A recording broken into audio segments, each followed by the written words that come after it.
My Alien Life Podcast.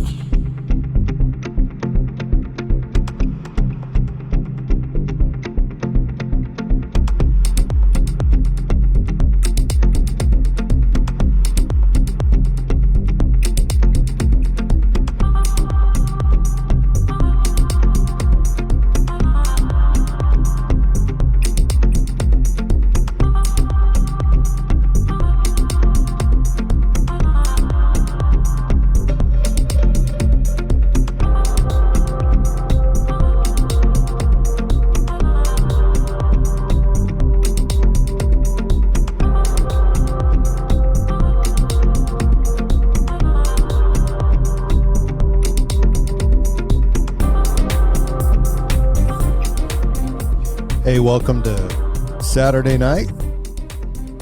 I'm Camp Logan, just checking in very dramatically. How's everybody doing? Merry Christmas. Not ready for a Happy New Year yet. I'm ready for a Happy New Year, but not ready to be Happy New Year. If that makes any sense. So thanks for joining me. Hi, Ken. How you doing, my friend? It's nice to see your graphic. What's up? So I'm just touching base. We've been putting out some shows lately. They've been a little bit sketchy because it's video. So the other thing that's happened just recently in my life is the fact that my beloved GarageBand, I can't get it to work on this new computer and it's giving me fits. I live and die by GarageBand. I love it. It's probably the coolest. And that's just for me really because I love creating this kitschy music. I love it. And there it went. We could get it back though. Yeah, there it is. But I love the music and I love doing that. I love putting together effects and things for background. Puts me in the mood for podcasting. So anyway, so that's kind of what's been going on. Cassidy Lightwing and I did a Thursday night. We did an episode because we missed our Wednesday night episode. The man and his family have COVID, and literally it sounds, the house in the background sounds like kind of the tuberculosis wing somewhere back in the 1940s. It's not good. Fortunately, he's an alien, as you know. So he's doing well. The fam, not so much. But hope everybody's great out there. I hope you're avoiding COVID. Get a vaccine. I know that's controversial to some, but get a vaccine. I've had like all of them. I feel great. No, it's been good so far. Luckily, I haven't gotten sick. Not yet. In August, I had something. And I had 3 COVID tests. It was negative. So they said I was good. Yeah. So the idea is Cass and I will jump on from time to time and we'll rap with each other. It's cool because it doesn't matter what we talk about. He always has some pertinent comments. He always has some very intelligent comments. And I love to hear that from you. And I think everybody else does as well because it's real. It's organic. We're not making shit up. Nothing's scripted ahead of time. And so here's the other deal. He doesn't know what the show is going to be about. So I throw that at him. I ask him to run the show, engineer the show, so he can have some slides ready for me. And I provide him with those graphics or slides or whatever. And we're kind of getting used to it. It's hard to do because we're doing 2 different things at the same time. I'm running YouTube and he's running OBS, which basically is kind of is our slideshow, and it's how we connect with YouTube and connecting Zoom and YouTube. So I don't really know that part of that trivia. This is like, I'm old, man. I'm 56 years old. So this is like 40 years this winter that I became involved in radio when I was a young kid. And I've told this story many, many times, and you'll hear it again. But how that happened was I was in an English class in high school, and we were supposed to write letters of application for a job, and we were doing resumes and whatnot. But so we were writing these applications, and if we actually mailed them, we got extra credit. So I mailed mine to a radio station, and I don't really remember too much why. I mean, my motivation, I guess, was to get a job because I was actually working in the oil fields when I was 13 years old. Now, when I say oil fields, I was in the oil field. I was helping this old guy that was in my town. Me and a friend of mine who was about 2 years older than me, and so we helped him haul a lot of pipe, things like that. So we loaded a lot of pipe. Year later, we were driving trucks. We were moving oil tanks, little small ones, and still 16 feet high. It's pretty big. Pretty big for a 14 and 16-year-old kid. And I did that through high school. And then, but I did get the job at the radio station. So I sent the letter, and I think I sent it like on a Tuesday. And I think Thursday or Friday, I was in the studio there, and they wanted me to read. And so they gave me some news. So I started reading the news, and the manager said, whoa, wait a minute. And this guy was great on the air, and he was well known throughout the Northwest. He used to do horse racing.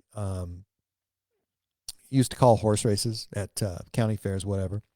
And so, but he actually traveled all over the United States. So he did horse races, some big stuff too. But he stopped me, and it was almost like, yeah, what are you doing? And he had asked me to read, so I was reading. I thought he wanted to know if I could read, right? I could read really well. No, he wanted me to kind of sound like this, He wanted me to sound relevant. He wanted me to use my voice. So I was like, okay, yeah, I can do that. So I started to do that. And honestly, I think in just a couple days, maybe the next week, I was working there. They gave me a list of stuff to do. I'd go in, and usually it was about 6:00, and I'd work until about, I think they signed off, depending on the night, either 11:15 or 12:15. So I would get off, or I'd go there and I'd get on the air, and it was all either LPs or 45s. I had two turntables in front of me. Over here, I had a couple of reel-to-reels, and then all the engineering stuff that had to do with the transmitters and whatever. But and then across the hall in the other room, there was the FM. So that was automated, and that was running all the time. And you had to put commercials in. It had some machines that would play. They call them cart machines that would play. That would play mostly commercials. So you could exchange commercials over there. You could add news. You could break in at any time. The automation could flip it over to the studio I was in, and I could do news or whatever. So I was really running two radio stations at once. And in addition, you had to do transmitter logs and checks, and you had to lower. It was a huge, very high watt, I think 50,000 watt clear channel. So, up there in the middle of northern Montana, it went everywhere. I mean, you could hear it everywhere. And if you didn't lower the power, when it got dark, I mean, it would blast the shit out of everything out there. And honestly, I didn't understand that whole premise back then for a while. And I used to forget to do that. So, I mean, literally, they could probably hear it, in Arizona, all the way across the country, east and west, north and south. So that was fairly interesting. And so, yeah, I started doing that like 40 years ago. So I was a sophomore in high school. And I guess my friends thought it was pretty cool. They weren't with me and didn't realize that it was work. And so, yeah. And so they give me some jobs to do. And I didn't really have a lot of time to do anything extra because basically I had to be there to push that button for that that next song that came on, then cue up the next 45 or LP. 45s are much easier, and you didn't really want to mess with the LPs too much because you had to switch speeds on the turntable, and if you forgot to change the speed on the turntable, it didn't sound good. But I did that too, and remarkably for my age at the time and that kind of experience, I did well, and people thought I knew what I was doing, and there was pretty cool things that happened when I was working, pretty weird things. There was girls that would want to meet me and would be kind of knew when I got off and would be outside, and I didn't take advantage of that. And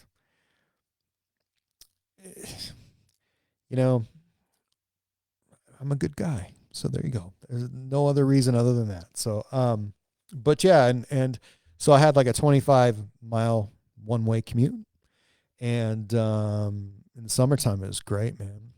I would get in this old car I had, and it was like a 1966 four-door. I'd be roaring down the highway, and it was actually a pretty quiet car most of the time until I needed a muffler later on in my high school career. But I would blast down the highway, and wasn't a super fast car. It was something gift from my grandparents. That was their car. They had bought brand new long before. But you got to realize back in like 1982 that that car 1966, it was what 16 years old, and I drive a 10-year-old car now, one of the cars I have, and the one that kind of uses my work truck when I haul things around, and when I'm building my house in the backyard, which has been my side project for a year and a half right now. But so yeah, one of the podcasts that I did do, I talked about that flash of green that I saw, outside one night driving home, and just this beautiful flash of green, much like the color of the aurora borealis, the northern lights. And I looked to my left, and I could see these objects dotted in the sky, and people talk about tic tacs and whatever, but these indeed sort of did look like that, or a profile of something that was sort of reflecting a little bit of the night light. What little there was is a very black night, so it was easy to spot this green flash, and then just briefly I could see these outlines of these objects there, and saw them sort of in formation kind of turn and go up to the sky, and another flash of green, and they were gone. They were kind of followed each other, and were gone. And what is that? I don't know. It was cool though, and very, very memorable. One of my friends, actually, I did a podcast, which is available on the website, www.myalienlifepodcast.com. It's also on YouTube, but the podcast is available on Podbean only right now, and that's because it's video. And I believe I just posted it tonight on my page, on my Facebook page, but go to the website and you can watch it, www.myalienlifepodcast.com. So, usually I hopefully always have the latest podcast available, and you can check it out there. I want to say hi to George Orwell. How are you? Thanks for listening. And I think my mom's listening. Jeez. That's crazy.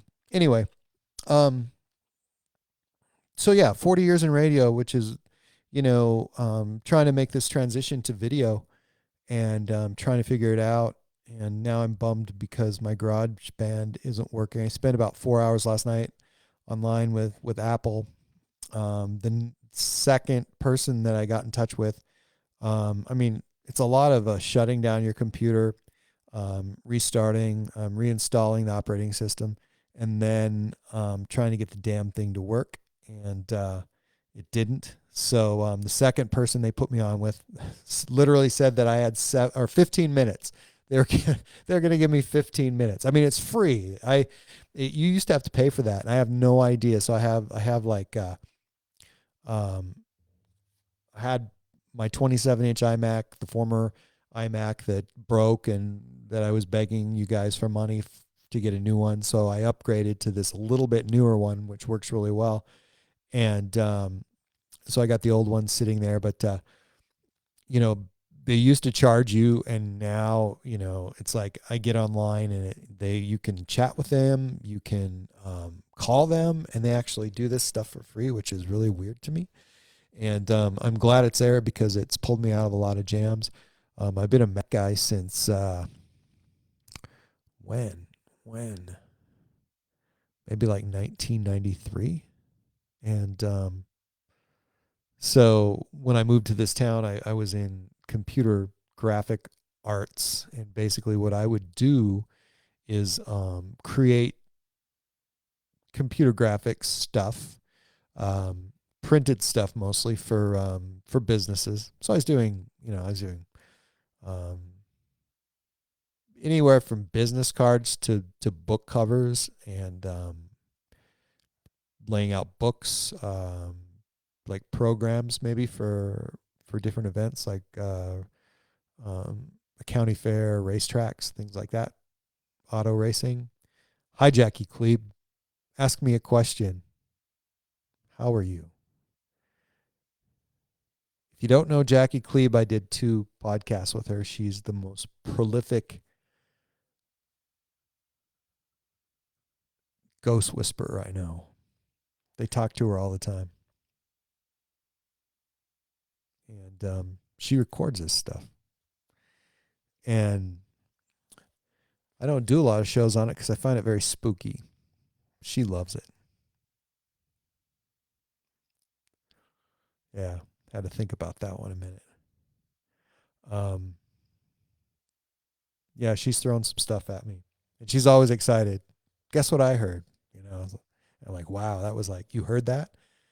Um, you were at so Jackie Klebe was at Lori McDonald. Lori McDonald's also been on the show.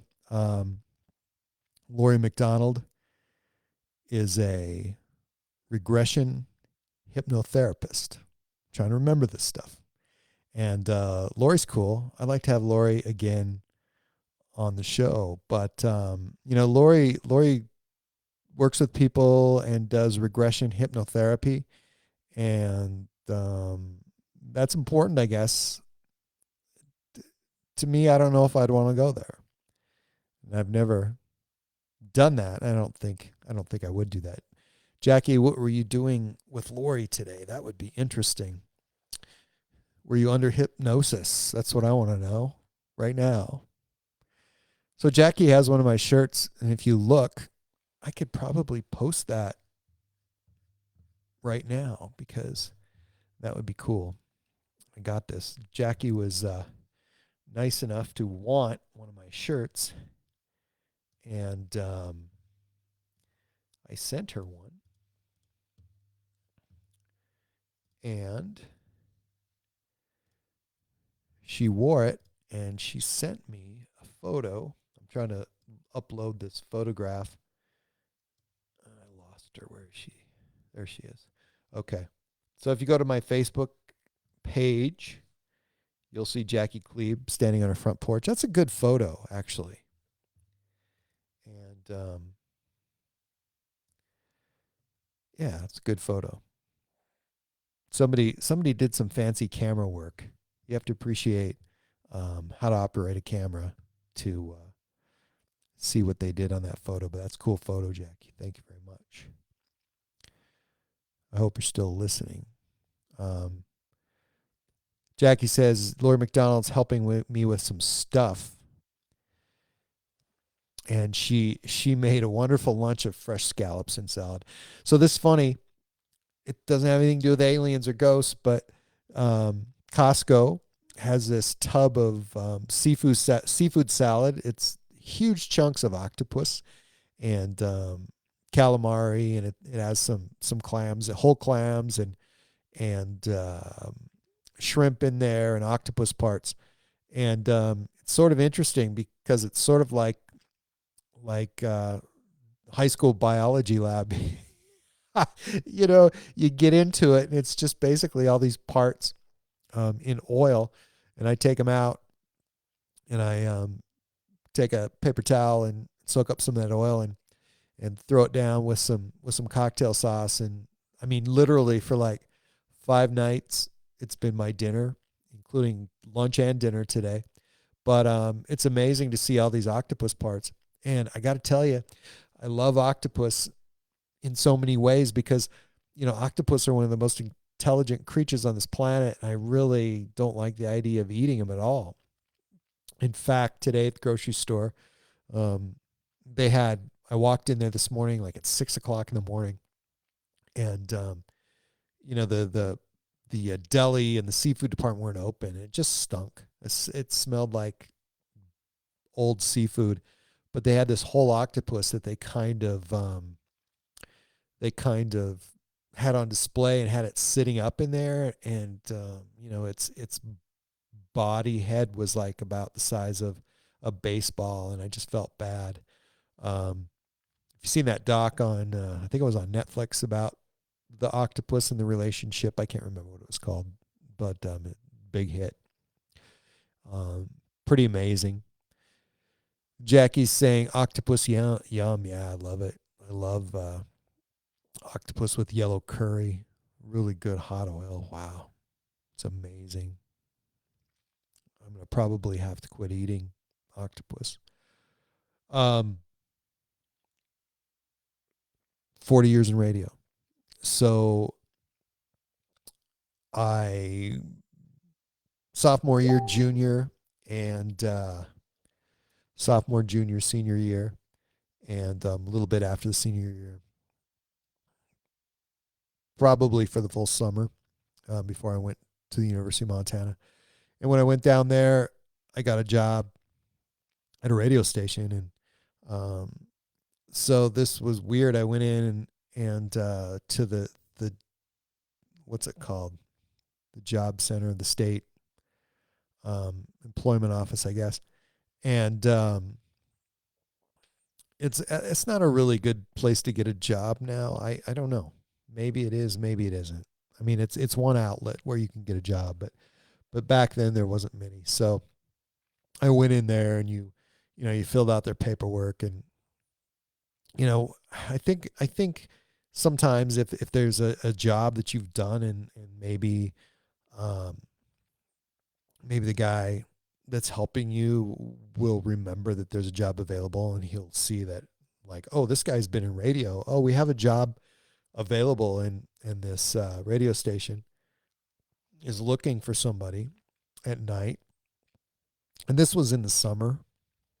So, I was ready to work, and I was a ways from home. So I filled out the paperwork, and they told me to go over to this radio station. And I was like, man, I hope it's a rock and roll radio station, And the radio station that I grew into at home was kind of I don't know, what do they call it? AOR, adult oriented rock, maybe. I mean, it's like James Taylor and the Eagles and stuff that we were pop we were listening to in the late 70s. And then, they threw in some, country, Kenny Rogers and Dolly Parton. And so it wasn't bad. And I liked Jimmy Buffett back then. So I used to play a lot of Jimmy Buffett and whatever. But this job, while I was going to university, they gave me the name of the radio station. I remember it was KGEZ. And I was like, oh, easy. And I knew there was an easy listening station there. I thought, God, that's got to be it. And painful. So yeah, I went there, and it was like in a 3-story building. They had an elevator. I didn't see the stairs, so I got in the elevator. So I got up to the second floor, and the elevator opened, and I heard that drone of that easy music. I think would they call it beautiful music? My friends called it elevator music, of course, but I think they called it beautiful music. And I was like, oh man. And I remember that song, a theme from a summer place, was playing. I don't remember who, maybe Chad and Jeremy. Ugh. So I walked in, and the owner, who I'm still friends with, and so long ago, so that's 30, a long time ago. Um, she she introduced me to the station manager. Yeah, it's easy listening for sure, but a lot of the stations called it beautiful music, Jackie. So she introduced me to the station manager, whose name is Randall. So Randall took me back, and it was a cool little station. It was a pretty comfortable place. I mean, it was all carpeted, and it was basically kind of a small front reception area. To the right was the automation, and then right off the automation was a little sliding glass door with a small studio, and that's where you would do your news or anything that was going live. And then back a little ways to the left was another studio, sliding glass doors, and it had recording equipment. That's where we would do production, commercials, things like that. And then to the right, there was an office area with a couple of desks. And then to the back, there was like a nice little area with a glass table. You could sit down for lunch if you had a break. And Kenneth Love's theme from a summer place. Kenneth, look that up. I think it's Chad and Jeremy. I'm not sure. But the most, other than Montavani, that was one of the most popular tunes. But and then there was the bathroom, and then the owner's office. But the owner's office back there, and there was 2 offices there. They both overlooked the street, and then there was a river on the other side of the street. So it was a really beautiful spot in town, and I still love it down there. Because I get off work, and that's where we hung out when we were in college. There's bars all over the place there, and our thing was bar hopping, and we, would when we'd say we would go downtown, we would go to one bar. And we were there for like a half hour, then we would go from the next bar to the next bar, and usually would end up at the bar that like had like nickel beers or $1.50 pitchers. Sometimes the beers were a quarter, and they had their own on tap, their own tap. They said it was their own beer, but we found out it was Pabst Blue Ribbon. So I'm still loving Pabst Blue Ribbon, even though I don't drink really any beer anymore. But just a really really fun place to be. So yeah, my first go at that job, I was coming in at 11 o'clock at night, and all by myself, and work until 7 in the morning. I mean, there was no breaks. There was you had to be on it the whole time. And I am not kidding when I say that, it was so hard to stay awake. It was incredibly hard. There was a couple of big armchairs out in the front office space, and I could sit there, and I should have been studying. I didn't do much studying. They had a TV that had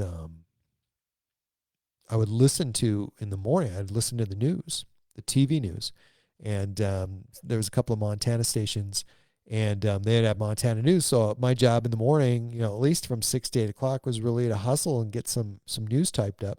And that's where I'd get the news. We didn't have the Associated Press. They didn't subscribe to that or anything. So I would type, I would plagiarize the airwaves and try to get a newscast going in the morning. And when you're doing that kind of news, your network news comes over for 5 minutes, and then literally, depending on the station, a lot of stations do like a minute and a half, 90 minutes, 2.5 minutes of news. So I was instructed to do like 2 minutes of news, and there was no training for this, and of course I'd been doing radio for a while and read a lot of news, so I kind of knew what it had to sound like. the old Northern Montana station that we had. They had some sort of Associated Press teletype thing, and news was just flying out of there all day long. And it had these huge rolls of this gray recycled paper, and this it was about God, it was like all caps about 16-point courier text, and I would take those news stories and cut them up, and then we had the kind of this board, sort of a leaning board above the turntables, and you'd just sit them up there, and you could like tape them into position and read off them. You could stand up if you want and talk into the mic. But these stories that I used to listen or used to write in the morning in Missoula, Montana, they weren't all that great, but it was something to listen to. And back then, it was a new station, so they were just glad to be on the air. I think their strength was marketing and sales, because they had um, a guy there, the owner's husband, the other owner. He, they own probably 5 radio stations now, and they still do that. And as a matter of fact, my oldest son actually was working down there a couple years ago. He was going through college and worked until COVID started, and then they felt like they really couldn't have all this staff anymore. So things are looking brighter. So tonight I was feeling nostalgic and celebrating 40 years in radio, and I always felt like I kind of wanted to do this, and again, so and dabbling in podcasting and related stuff for quite a long time, and doing it anonymously and helping other people, and offering things to other people who I had shows, and I was pretty good at GarageBand, and was kind of working on that. So I would say, I don't even remember, 2010 and prior, um, somewhere between 2000 and 2010, I was kind of doing it on my own and trying to figure out ways, and all of a sudden GarageBand came along, and it was pretty cool. And I would send things to people who were doing podcasts, and not really to get noticed. I was just kind of wondering what they thought about what I was doing. There was people who were doing little blurbs and trying to do little live things on Twitter, and I had a Twitter account like right when Twitter started. I don't even remember when that was, but I remember I'm thinking 2007. I'm not sure how much earlier Twitter started, but oh yeah. So Kenneth Spreeman says, yeah, it's Percy Faith. That's right. Yeah, yeah, Percy Faith. We did a lot of Percy Faith. Um, there was another one that was on a song I remember. I think it was called Psychedelic Popcorn. Um, the Bellamy Brothers were big on that station. Not Psychedelic Popcorn, something popcorn. Yeah, I don't know. That's not really important, but yeah, those were the songs that put me to sleep. And I would sit in that chair, and I would nod off and wake up, and there'd be dead air.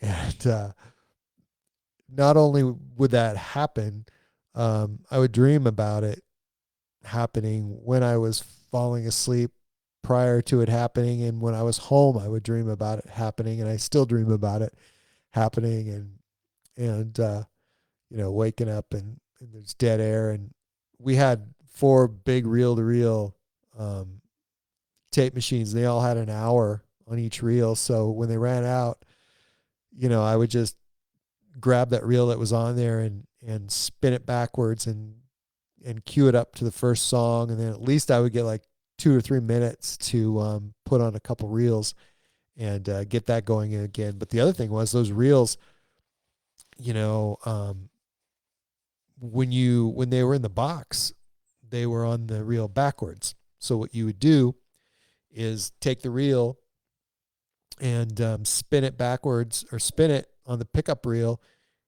and so you'd have to put the reel on and transfer all of that tape to the other reel. So when it was done, it was on the original reel, and you'd box it back up so it'd be backwards on there. And there was people who would take that job and they just wouldn't get that part. It's like to me it made sense and I was fine with that. But you train somebody and they just it'd blow their mind. Why do we do this? And but anyway, so yeah, I'd spin it backwards a bit, get to the first song, and then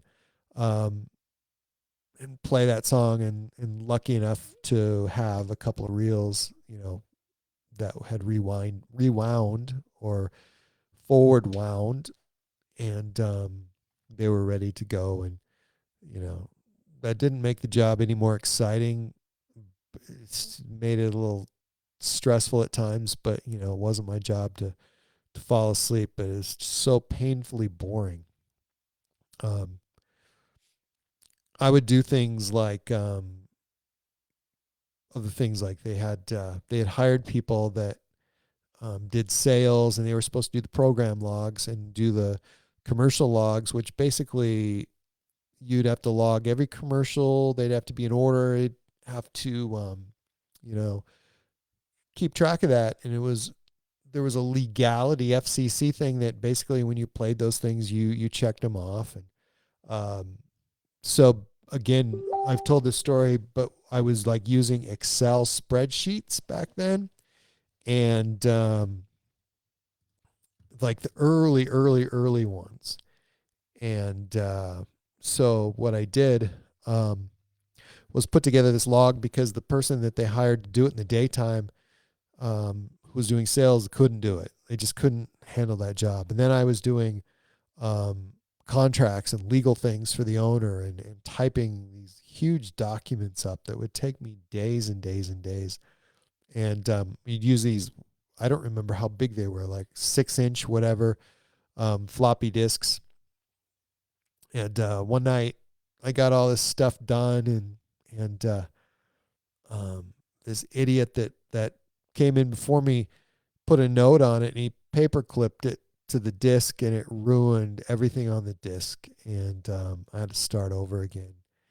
And it was okay to, it gave me some skills. And there were these old word processors, that prior to 1988 that were probably IBM or whatever. And at least when I did my homework, I could have it, typed up. And I was extremely good at going to the library and grabbing like 8 books and just piling them on the floor next to me. Not reading anything in the book, and just opening them up and looking at a page or two and getting some idea of what was going on. And then, throwing my interpretation on paper and banging it out into a paper. And that's what kind of got me through college. It wasn't my math skills, that's for sure. And so I was able to do that, and kind of just like got through college. There was a degree. That's all I really have to say about that. Be fun to do it again, but I will not do it again. I'm kind of ready to retire from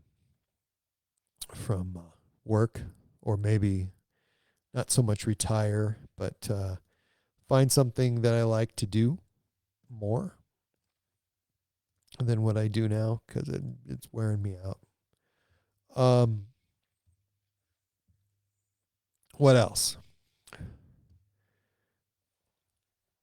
So Christmas is right around the corner. We got about exactly 1 week of shopping, and not even a week. Don't even count tonight. It's over. It's over unless you're on the West Coast. Enjoy your shopping. It's 8:46 p.m. here though, and there's not much time left. So, yeah, I was out. That's where I discovered the seafood at Costco. But what do I want for Christmas? I was going to do a poll. I wanted to know what you wanted for Christmas, and it has to be related to my show. The number one thing that I want for Christmas. Let me say the number 3 thing that I want for Christmas. The number three thing that I want for Christmas is I want to go out drinking with Bob Lazar in a city like Seattle or San Francisco, and get him all effed up and get him in trouble. That's all. Yeah. The number two thing I want John Lears' office chair. I would love to have his office chair. He was trying to pawn, not pawn, but get rid of some of his stuff, and he wanted some money. He wanted to sell a bunch of his books, and I thought he was giving away his books. So I called him, not called him, I email him when we've talked. It was via Skype. So I emailed him, and of course he wanted money, and I really wasn't gonna throw out some money, but I did offer him. I wanted 20 books. I would pay for postage. I'd give him $25. I wanted whatever, just random UFO books, and he said he would do it, and I've never seen that.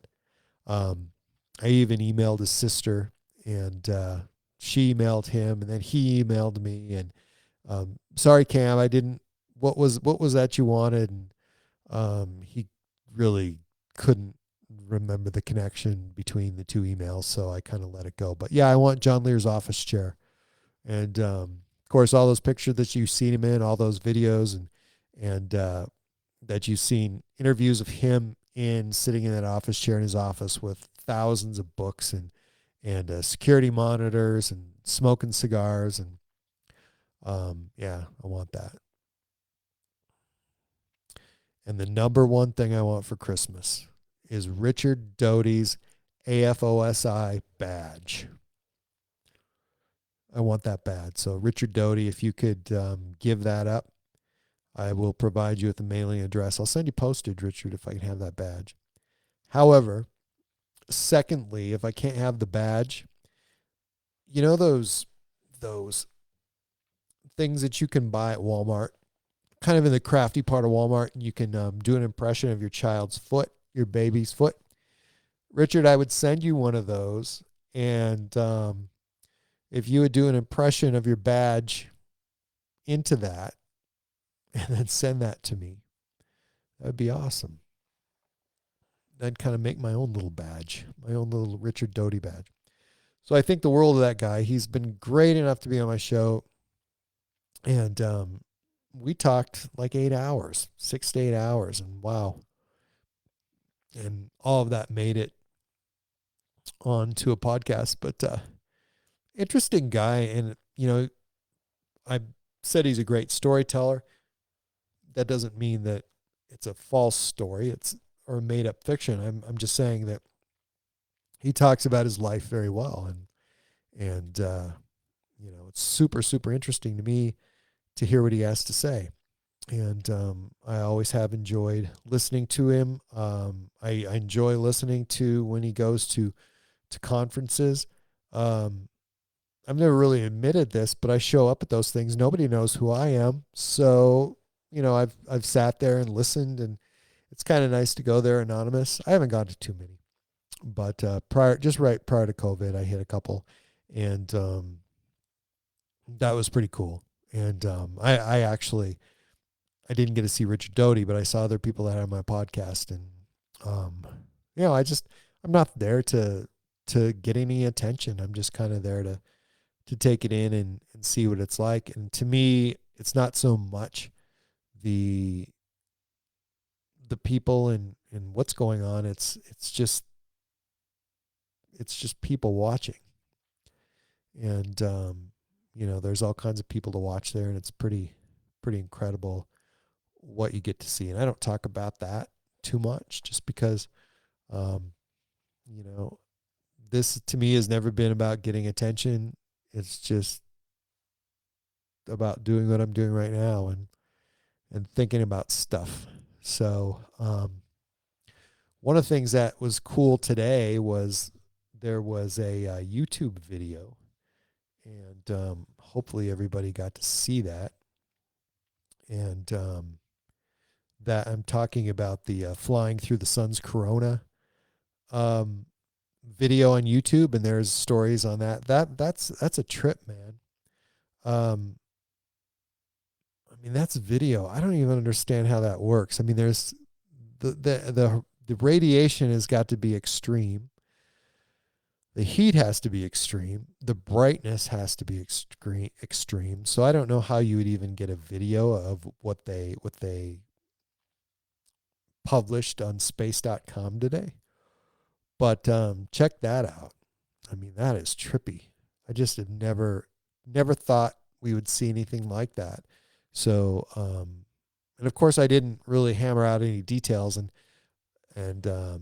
been busy today, but I would like to see, what kind of heat they're talking about, radiation, what that means, and implications, and what the whole thing means. I mean, I'm not even sure, what kind of data that you could collect um, on a flyby so fast like that, but or even how you could transmit that data. I remember when, there's a blackout period when orbiting craft and it re-enter the Earth's atmosphere, maybe during the moon landing, space shuttles, and it's because of heat and it you'd think that that's what that probe would have run into, just incredible heat and radiation, and the fact that they could collect that is very incredible, really incredible. Um, the list of probes and satellites that we've sent that continue to go out in space grows constantly. And if you look, and if you go to space.com, you can look at some of those. And it's amazing how many there are. And there continues to be more, especially, and of course, satellites. I mean, it's ridiculous how many are up there right now. I mean, we keep putting satellites in every country capable of that, put them up on a regular basis. And, where it used to be like yearly, not even yearly, every few years, now it's weekly. So there's just this huge mass of electronic gear that's floating around our planet.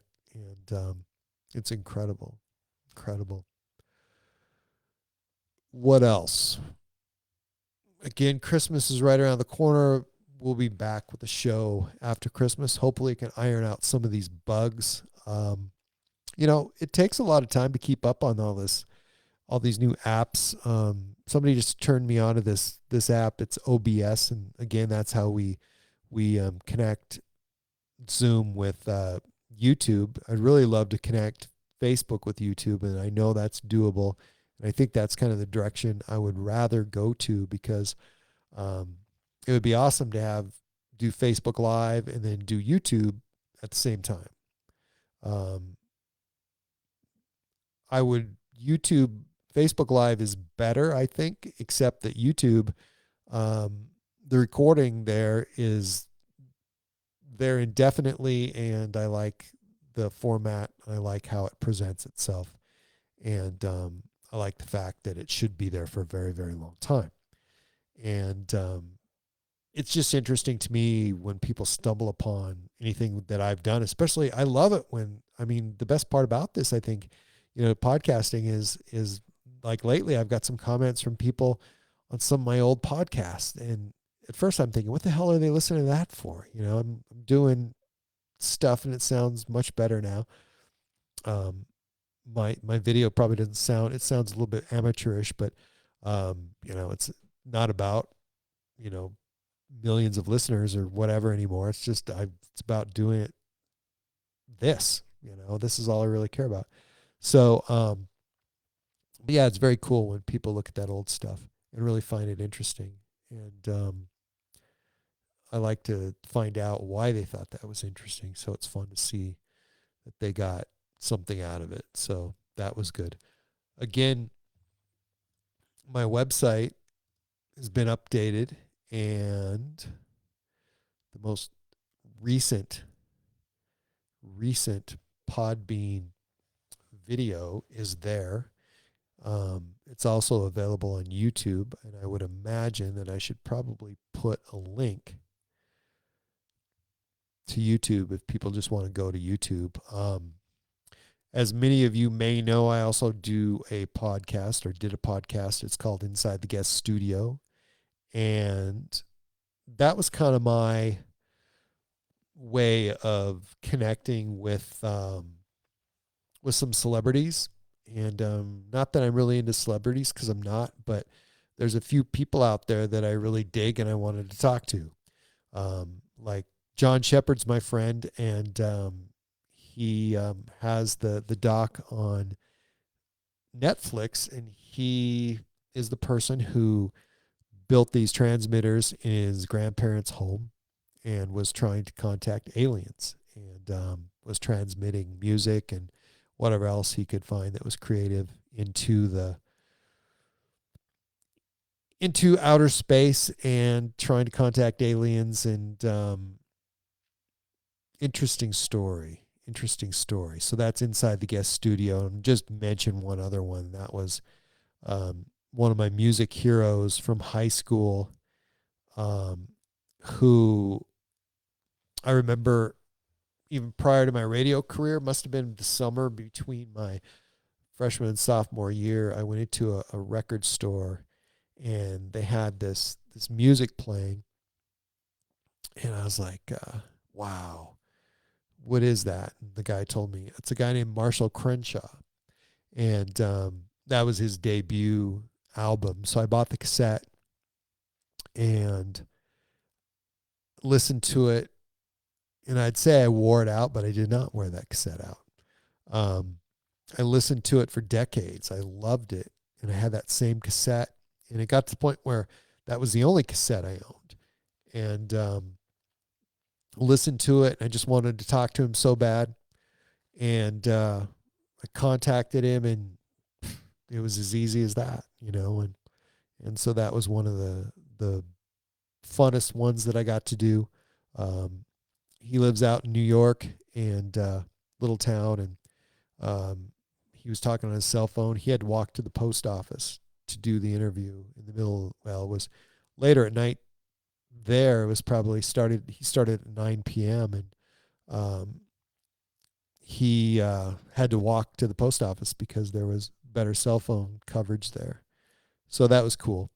And he's done other things. He's been in movies. He was in La Bamba. He played Buddy Holly, and so that was cool. And he did a great job as that. And he does a lot of Buddy Holly covers, and he actually told me that if he could, he would do that for a living because he loves doing Buddy Holly. So that was interesting. So that's my Alien Life podcast. Also on my website, you can have a My Alien Life link in there, and I have some stories there that I wrote. Basically, they go along with my podcast, My Alien Life, but one of them is about B.J. Evans, and just a little blurbs I put in there, little thoughts. And a lot of you know who B.J. Evans is. I don't really want to explain who he is because, honestly, I don't know who he is. He's going to make an appearance once again on the podcast because, he was nice enough to allow me to interview him several times, but the last time was in person, and unfortunately, through some unforeseen circumstances in my own life that have happened, and mostly since between last May and let's say September, October, I had a hard time remembering what he and I did. So those things that I had already put together to build this podcast, I couldn't remember some critical things that I should have taken notes on. And I don't think really notes would have helped. But the other thing too right now is that I have that information where it's only now available to me via GarageBand or some other editing software that I can edit MP3s. So hopefully I can get that resolved so I can get that, into a podcast. And I also did on that same page some remote viewing information with David Powell, which is fairly interesting. And if you don't know what remote viewing is, just Google it and then go to My Alien Life podcast.com and click on the My Alien Life tag, and you can see what David and I did. And then I really liked the podcast I did for that night in the Berkshires. Tom Reed, Melanie Kirchendorfer, Jennifer Huberdeau. There was that 1969 event in the Berkshires that they were part of. That's really interesting. And Tom Reed is really pushing the agenda on that, trying to keep that story alive and bright and bold so everybody can check it out. One of the pages I really like on my website is the My Alien Life Legends page. And that's the page where some of my truly are my best shows, and the people that I loved podcasting with, I just put a special link up to those shows so you can check them out, because they were special shows for special people. And again, there's people on there like Calvin Parker, and of course Rick Doty, BJ Evans, Bob Gross, Robert Luca. That's kind of one story that I'd like to revisit. John Lear. I don't know if John Lear did, that was in September 2019. I don't know if John Lear did another podcast after that. I never saw him. He has answered my emails, and it's probably been 3 months, but yeah. Who else? Tom Carey. He's cool. Tom Carey's a cool guy. Preston Dennett. Like Preston Dennett. The famous Peter Robbins, who I think very highly of. I think Peter Robbins is super talented. I think Peter Robbins knows a lot of stuff. Peter Robbins, to me, embodies the whole spectrum of knowledge, because he's kind of interested in things I'm interested in as well. It could be art, science, whatever. I mean, Peter Robbins can talk about anything. And then, of course, exorcist and demonologist Timothy Earle. Timothy Earle's an interesting dude as well. So I was super glad to have him on. All right.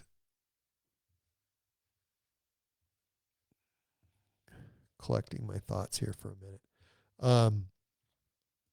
My Alien Life music page, sort of dedicated to Elion.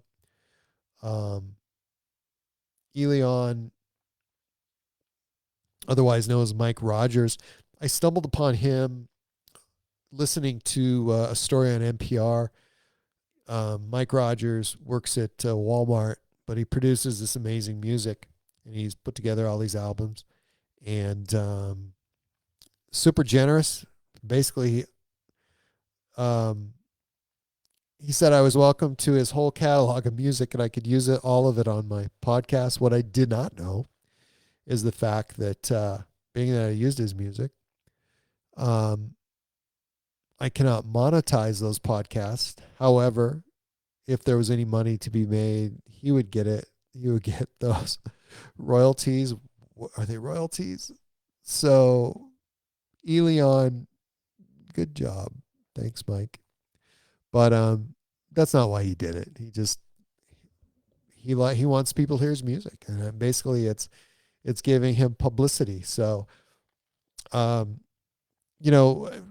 originally I did all my own music, and so there's all this podcasts that before Elion that I did my own music using GarageBand, the clips and whatever. I even played some guitar in there, which is hard to tell because I manipulated it so much it really doesn't sound like guitar anymore. But I did that, and it's cool. I like it. I like some of that old stuff. So I'll bring that back if I can get GarageBand rolling again, and I got to twist the arm of Apple to allow me to sit FaceTiming or chatting with their staff for an extended period of time so I could figure this out. I even looked on the Apple website for a new Mac, which is crazy because I don't need a new Mac. There's nothing really that the brand new Mac does that I need at all. I just need GarageBand to work. I mean, that's the only thing, and it would be hard for me to justify, even at Costco price, paying $15.75 or something like that to buy a new Mac just to make GarageBand work. I can get Audacity for free, and I can do that tonight. It's just there's a little bit of a learning curve. GarageBand's a blast. It's fun. So I hate to waste time on anything else. I could just get going again and use it. It would be fantastic. But we'll figure that out as we go. What else is on my website? Oh, so I just posted on my Facebook page. If you type in your address bar of your computer, camsbigshorts.com, it basically takes you to my website. But I do have a Cam's Big Shorts page on my website. And what is it? It's the shortest podcast in the world. We could play one of these if you'd like to hear. So here is a podcast that I did with Caitlin and Kylie Jenner. It's 55 seconds. All these podcasts are 55 seconds, by the way. So I filled out the application to get this podcast an award, the Guinness Book of World Record, shortest podcast. But I paid the fee. I filled out the form, and they rejected me. But here's Caitlin and Kylie. So here's the secret. It's just an advertisement for my show.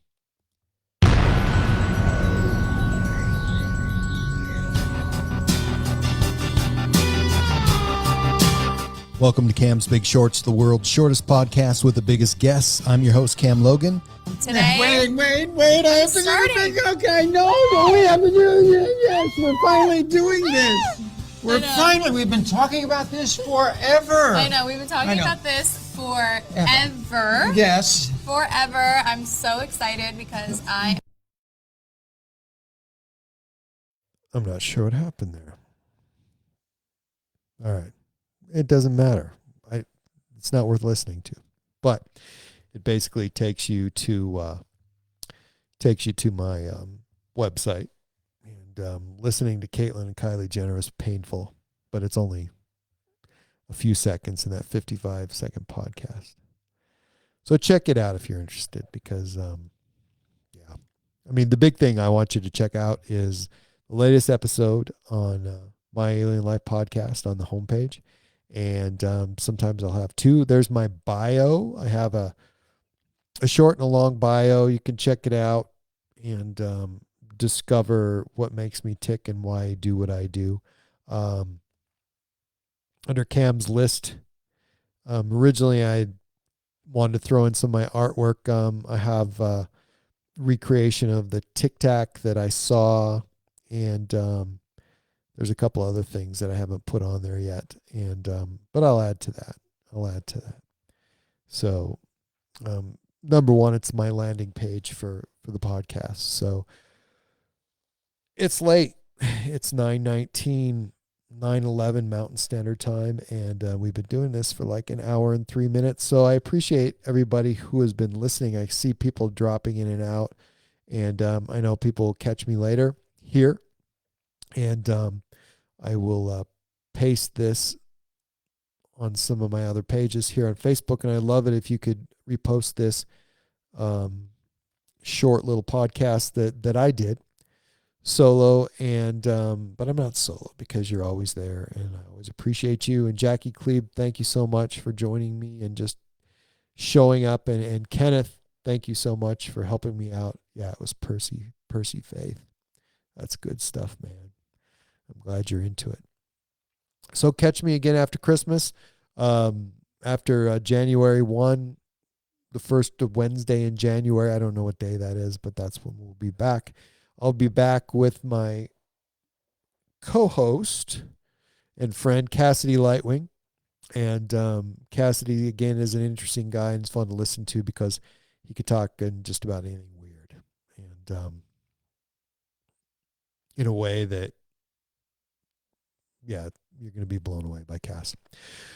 So, again, I'm Cameron Logan. Good night, everybody. I want to wish everybody a Merry Christmas. I'll do one more of these next week, and we'll talk about Christmas. It won't be a real podcast, but it will be a real podcast. But we'll chat a little bit, and I'll give you a heads up. And if anybody wants to join me, you can do that. And thank you, Jackie. You're so sweet. Great podcast. Merry Christmas to you and your family as well. Indeed, Kenneth, thank you as much. And I'm sure I would enjoy your stories. I don't know your stories, Ken. So do you have one? Everybody has a story. Yeah, I still know what I'm doing, but this is easy, right? What I'm doing here is easy. I want to get a little fancier, a little bit. So, yeah, Merry Christmas, Ken, and check out the stuff, man. So everybody take care, and love what you do. Good night. My Alien Life Podcast.